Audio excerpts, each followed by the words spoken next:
सोनामुखी, हरड़, मुलेठी जैसी अनेक जड़ी बूटियां और हजारों वर्षों का प्राचीन आयुर्वेदिक ज्ञान इस एक बोतल में समाया हुआ है। कायम टैबलेट, आपकी खुशियों का। बांग्लादेश में सत्ता की तस्वीर बदल गई है, लेकिन नतीजों के साथ ही एक बड़ा राजनीतिक धमाका भी हुआ है।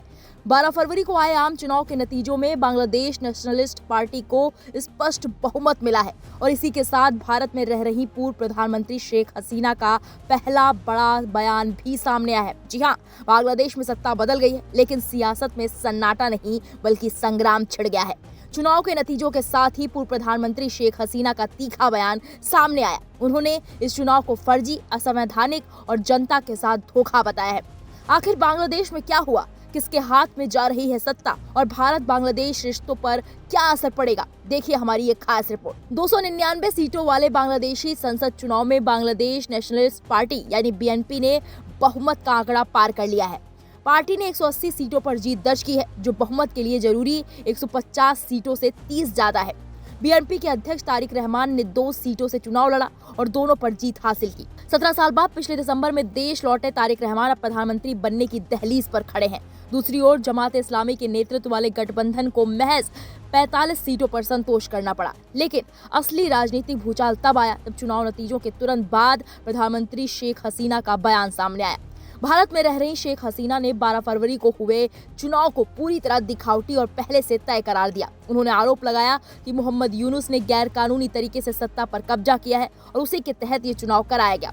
हसीना का कहना है कि इस चुनाव में लोकतांत्रिक मूल्यों और संविधान की भावना का सम्मान नहीं किया गया। उन्होंने दावा किया कि कई मतदान केंद्रों पर कब्जा किया गया, गोलियां चलाई गईं, पैसे बांटे गए और जबरन बैलेट पेपर पर मुहर लगवाई गई। हसीना ने साफ कहा, इस चुनाव में लोगों के वोट देने के अधिकार, लोकतांत्रिक मूल्यों और संविधान की भावना का सम्मान नहीं किया गया। आवामी लीग की भागीदारी के बिना कराया गया ये चुनाव जनता के साथ धोखा है।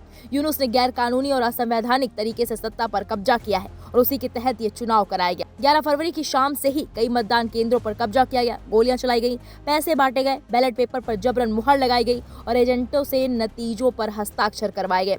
12 फरवरी की सुबह तक देश के ज्यादातर मतदान केंद्रों पर बहुत कम लोग वोट देने पहुंचे और कई जगह तो मतदाता ही नहीं था। दरअसल आवामी लीग को इस चुनाव में हिस्सा लेने की अनुमति नहीं दी गई थी। चुनाव आयोग का कहना था कि 2024 के छात्र आंदोलन के दौरान हुई हिंसा में पार्टी की भूमिका को देखते हुए ये फैसला लिया गया। यानी एक तरफ नई सरकार बनने जा रही है तो दूसरी तरफ विपक्ष इसे लोकतंत्र की हत्या बता रहा है। बांग्लादेश की राजनीति में ये ऐतिहासिक मोड़ भी है। 45 साल बाद कोई पुरुष प्रधानमंत्री बनने जा रहा है। 1988 में काजी जफर अहमद के बाद देश की राजनीति में शेख हसीना और खालिदा जिया का ही दबदबा रहा। अब जब हसीना देश से बाहर है और खालिदा जिया का निधन हो चुका है तो बांग्लादेश की राजनीति एक नए अध्याय में प्रवेश कर चुकी है।